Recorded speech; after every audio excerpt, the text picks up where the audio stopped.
Coucou tout le monde. Pour certains d'entre vous, j'ai reçu un message canalisé ce matin au réveil, donc je vous le retransmets. Le message qu'on m'a transmis, c'est qu'il y a des personnes qui vivent en ce moment et qui acceptent des situations d'humiliation. Ça peut être dans la famille, ça peut être dans le couple, ça peut être dans les liens qu'elles nourrissent avec certaines personnes. C'est quand même une humiliation qui est consciente, c'est-à-dire que si on se pose un petit peu la question, on peut vite se rendre compte que ce sont des situations d'humiliation qu'on accepte, qu'on tolère. Et les guides me disent qu'en fait, cette humiliation-là, qui est acceptée, tolérée, qu'on laisse passer, même si on en a conscience qu'il y a des choses pas justes ou pas bien, en fait, c'est comme une protection en réalité pour éviter de se confronter à la peur d'abandon et de rejet. Donc on vous dit l'humiliation, laissez-la de côté. S'il y a des personnes vraiment qui vous maltraitent ou si vous sentez qu'il y a des blocages avec certaines personnes et qu'il y a vraiment des actes d'humiliation ou des paroles qui vous rabaissent ou vous humilient, n'hésitez pas à mettre des limites, à passer à autre chose si c'est vital et essentiel, mais surtout du coup à faire la paix avec votre peur d'abandon et votre peur du rejet. La personne à ne jamais rejeter, c'est vous-même, et la personne que vous n'abandonnerez jamais ou plus jamais, c'est vous-même. On a la carte de l'indépendance qui est là.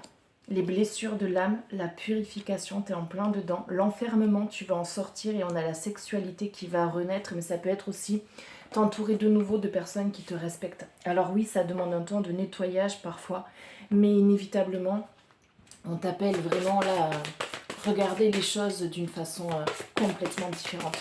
Je veux voir s'il y a un autre message général qu'on veut te transmettre qui appuie les choses et qui te transmet des messages des guides. On a quoi? On a le choix avec la bonne nouvelle.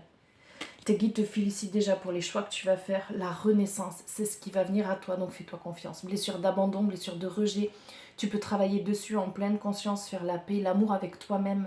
Si tu es dans des relations du coup que tu tolères et qui ne sont pas tolérantes, ou des actions, hein. C'est le moment de libérer votre joyau intérieur, l'amour. Reconnaissez toutes les personnes formidables qui vous entourent, vous y compris. Donc prends bien soin de toi, ne t'oublie pas dans tout ça.